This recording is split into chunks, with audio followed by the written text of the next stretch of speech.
میں پچھلی بار گیا تھا. اچھا جی مفتی صاحب ابھی جو 20 تاریخ پہ جو ڈبیٹ ہے مفتی شمائل صاحب کی، تو یہ آپ کے ساتھ کیوں نہیں ہوا؟ ہم تو چاہتے تھے کہ آپ کے ساتھ ہو. جاوید وہ اختر جاوید اختر سے پوچھے بھائی وہ میرے ساتھ کیوں نہیں کرتے. میں تو ان کو پیغام بھی بھجوا دیا تھا, وینیو بھی بتا دیا تھا, امریکہ بھی وہ آ گئے تھے, سارے کام ہو گئے تھے. اب نہیں کر رہے تو نہیں کر رہے, کوئی زبردستی تو ہے نہیں کسی کے ساتھ. تو آپ بیٹل پروون تھے کہ جی ہمیں یقین ہے کہ مفتی شمائل صاحب پہ، لیکن آپ نا بیٹل پروون کہ آپ اس فیل کے ماہر ہے. نہیں, وہ ایک الگ بات ہے. اب اگلا بندہ اگر مجھ سے بات نہیں کرنا چاہتا تو میں کسی کو مجبور تو نہیں کر سکتا نا. جی جی. ہوں. اور دوسری بات مفتی صاحب آپ کے سیریز دیکھ رہا تھا نا وہ رمضان میں جو تفسیر کی ہے جو کہ علمی گفتگو کی ہے، ہوں. کہ کوئی مطلب وہ سیریز سارے ایک ہی جگہ نہیں ہے وہ، کہ جیسے تفسیر کی جو بھی چیز ہے نہیں, کہ وہ کوئی سب ایسی. کی پلے لسٹ بنی ہوئی ہے. آپ دیکھیں قرآن تفسیر یا تفسیر قرآن 2022 2023 2024 سب بنی ہوئی ہے. جی جی ایک بار دیکھیں گے. ہاں جی ٹھیک ہے, دعا چلے دعا کے ساتھ السلام علیکم. آپ سے بھی. وعلیکم السلام. چلے آپ سے لیتے ہیں اجازت. ہمارے ساتھ ہیں عجیم خان صاحب. السلام علیکم حضرت. وعلیکم السلام ورحمۃ اللہ.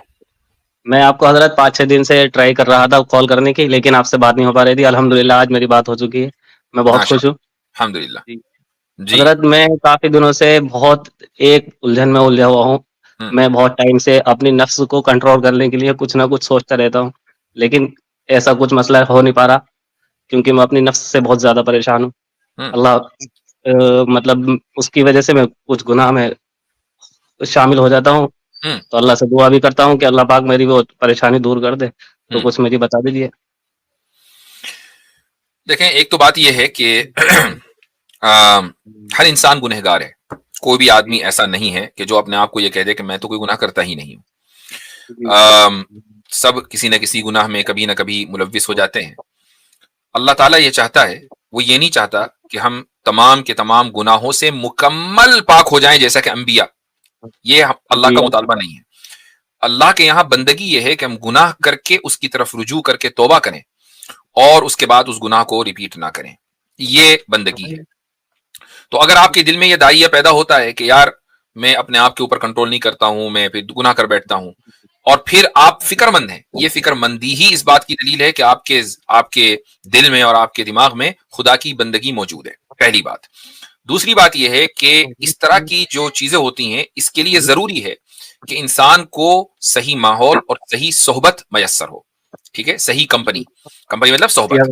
تو آپ کے جی ارد گرد, آپ کے ملک میں جہاں بھی علاقے میں جہاں بھی آپ رہتے ہوں گے, وہاں یقیناً جی کچھ نہ کچھ اہل اللہ ایسے ہوں گے کہ جن کے پاس جا کر آپ کچھ وقت گزاریں, ان کے پاس رہیں, 2-4 ہفتے رہیں, 40 دن رہیں, جو بھی ہے. تو انشاءاللہ آپ خود اپنی شخصیت کے اندر تبدیلی محسوس کریں گے. یا ایھا الذین آمنوا اتقوا اللہ وکونوا مع الصادقین. ایمان والو, اللہ سے ڈرو اور سچوں کے ساتھ رہو. یہ جو رہنا ہے نا سچوں کے ساتھ, جس کو ہم صحبت کہتے ہیں, جی یہ بہت ضروری ہے. اور ہر اس مومن کے لیے ضروری ہے کہ جو اپنی زندگی میں ایمان کو مضبوط کرنا چاہتا ہے اور تقوی اختیار کرنا چاہتا ہے. یہ قرآنی نسخہ ہے. اس نسخے پر عمل کریں گے تو ہر ایک انسان کامیاب ہوگا. جی انشاءاللہ میں عمل کروں گا. حضرت ایک چھوٹا سا اور سوال تھا بس. میں ابھی دیوبند گیا تھا, اپنے یہاں سے کافی قریب ہے, 2-2.5 گھنٹے کا سفر ہے میرا. تو میں وہاں سے آسان ترجمہ لے کر آیا ہوں قرآن کا, مفتی تقی عثمانی صاحب کا. تو مجھے اس کو پڑھنے میں تھوڑی سی بہت دقت آ رہی تھی, تو اس کے لیے کچھ اور بتا دیتے ذرا, کیونکہ میری اردو تھوڑی ویک ہے. ان کا ترجمہ شاید رومن میں بھی آ گیا ہے. آپ کون سی زبان, ہندی زیادہ بہتر سمجھتے ہیں؟ جی حضرت, ہندی اور اردو دونوں جانتا ہوں. نہیں تو ان کا ترجمہ تو پھر بہت آسان ہے, اردو میں اس کا نام ہی اردو آسان میں ترجمہ لایا ہے. ہوں.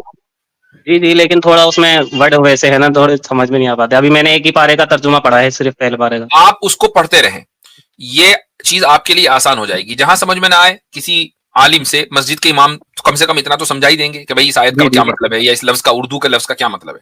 آپ اسی کو پڑھتے رہیں.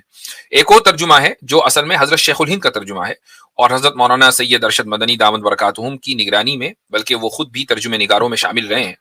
تو وہ حضرت نے جو ترجمہ کروایا ہے آپ وہ بھی پڑھ سکتے ہیں, اور وہ ہندی میں ہے, وہ اردو میں نہیں ہے, وہ ہندی میں ہے.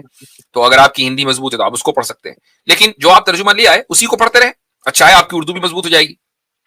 ٹھیک ہے حضرت, ٹھیک ہے انشاءاللہ. ٹھیک دعاؤں ہے. کی درخواست ہے آپ کا. ٹھیک ہے, السلام علیکم. وعلیکم السلام ورحمۃ اللہ. نوشاد عالم. ہیلو